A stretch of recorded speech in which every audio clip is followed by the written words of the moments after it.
3 वर्षांचा प्रवास हा कधी 3 सेकंदासाठी येऊन थांबलाय हे खरंच कोणालाच माहिती नव्हतं. एकेकाळी हेच 3 वर्ष कित्येक तरी वर्ष असं वाटायचं. पण आज मात्र हे 3 वर्ष पुढे जाऊच नये असं मात्र सर्वांना आज वाटत होतं. सगळ्यांचे मन एकामेकांमध्ये गुंतत होतं. जशी जशी वेळ पुढे येत होती तशी तशी गुंतलेल्या मनातील भावना खरोखर दृश्यरूपी समोर पाहायला मिळत होत्या. माझ्यावर असलेली सगळ्यांची काळजी, आपुलकी, प्रेम, जिव्हाळा, ओरडणं, रागवणं, समजून घेणं आणि समजून सांगणं देखील हे मला आधीपेक्षा जरा जास्त त्यांच्या कृतीतून पाहायला मिळत होतं.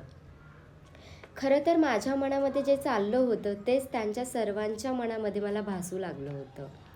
जशी जशी वेळ पुढे जात होती तशी तशी सर्वच जण माझ्यावर निस्वार्थीपणे जीव लावत होते, प्रेम करत होतं, काळजी करत होतं. आत्ता मी त्यांच्यासोबत नसणार आहे ना हे माहीत असून देखील अजयने मला नकळत केलेला कॉल, जेवायला जायचं आहे ना, कुठे आहेस तू?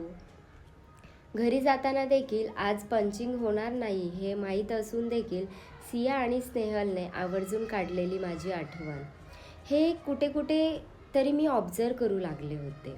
रोज कुठेही जाताना सर्व ग्रुप एकत्र येईपर्यंत एकही पाऊल पुढे न टाकणारे माझे आज मित्र संध्याकाळी मात्र एक एक एक एक एक एक जण येताना दिसू लागलं होतं.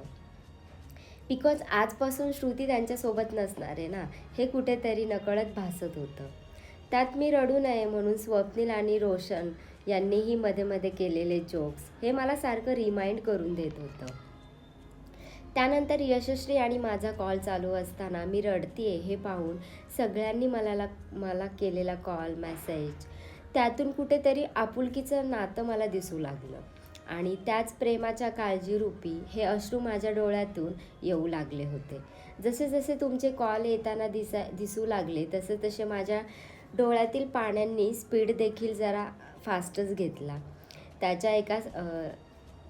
माझ्या एका स्माईलसाठी काहीही करणारे किंवा मी खुश कशाने होईल अशी प्रत्येक गोष्ट ते प्रत्येकजण माझ्यासाठी करत होतं.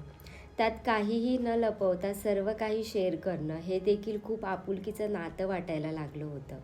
रोजच्यापेक्षा आज तुमच्यासाठी बोलतीये कारण आजचं रिझन देखील जरा वेगळंच आहे आणि खरंच आपलं नातं एका घड्याळासारखं आहे.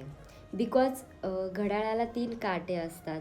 ते काटे एकामेकांना एका तासामध्ये एकदाच भेटतात, ते पण फक्त एका सेकंदासाठी. तरी देखील ते काटे एका सेकंदाच्या भेटीसाठी ते एकमेकांना धरून राहिलेले आहेत. तशीच आपली काही फ्रेंडशिप आहे. मी